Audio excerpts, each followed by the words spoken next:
ஊர் மக்கள் சொன்னதை வச்சு பாட்டிமாவும் அவங்க அம்மாவும் அகோரி பாபா போய் பார்க்குறாங்க. அகோரி பாபா கிட்ட நடந்தது எல்லாத்தையும் சொல்லி காமிக்கிறாங்க. அகோரி பாபா சொல்கிறார், நீங்கள் ஒன்றும் கவலைப்படாதீங்க, இந்த உலகத்தில் அழிக்க முடியாததுன்னு எதுவும் இல்லை. யாராக இருந்தாலும் என்னைக்காச்சும் இருந்தாலும் அழியத்தான் போகிறோம், அழியத்தான் வேணும். அதை அழிக்க முடியும், அந்த பேயை என்னால் அழிக்க முடியும், நான் சொல்கிற மாதிரியே செய்யுங்கன்னு சொல்கிறாங்க. அகோரி பாபா சொன்ன மாதிரியே பல மலைகள் கடந்து காடை கடந்து ஒரு மரத்தடிக்கு போகிறாங்க. அந்த மரத்தடியில் அந்த வேர் இருக்கும். அந்த மரத்தோட வேரை பிடுங்கிட்டு வாங்க அப்படின்னு சொல்கிறாங்க. அவங்களும் அந்த அகோரி பாபா சொன்ன மாதிரியே அந்த மரத்துக்கிட்ட போய் வேரை பிடுங்கிட்டு திரும்பி பார்க்காம ஓடி வந்துடுறாங்க. அகோரி பாபா கிட்ட அகோரி பாபா, நீங்கள் சொன்ன மாதிரி நாங்களும் பல நாட்கள் பயணம் பண்ணி இந்த வேரை பிடுங்கிட்டு வந்துட்டோம். இந்த மரத்து வேரை நீங்கள் வச்சு அதை கொல்றேன்னு சொன்னீங்க, எப்படியாச்சும் கொல்றீங்க பாபா, என் குழந்தைங்களா நியாயமாக சாகடிச்சிருச்சுன்னு சொல்கிறாங்க. அகோரி பாபா அதை கேட்டு, நீங்கள் ஒன்றும் கவலைப்படாதீங்க, இனிமேல் நான் பார்த்துக்கிறேன் அப்படின்னு சொல்கிறாரு.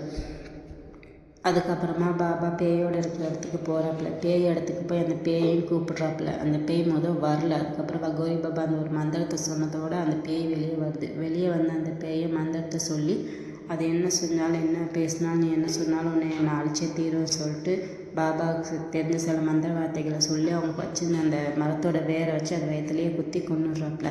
அந்த பிசாசும் பேயா மாதிரி அது இருந்த உருவத்துக்கே மாறி அதுவும் சுருண்டு செத்துருது. அதுக்கப்புறம் அகோரி பாபா வீட்டுக்கு வந்து நாங்கள் நடந்தது எல்லாத்தையும் அவங்கக்கிட்ட சொல்லி, நீங்கள் இனிமேல் எதுக்கும் கவலைப்படாதீங்க, அந்த பேய்க்கு ஒரு முடிவு கட்டியாச்சு, அந்த பேய் அழிஞ்சு போச்சு, இனிமேல் நீங்கள் நிம்மதியாக இருக்கலாம் அப்படின்னு சொல்லிட்டு அங்கேருந்து கிளம்பி போயிடுறாரு.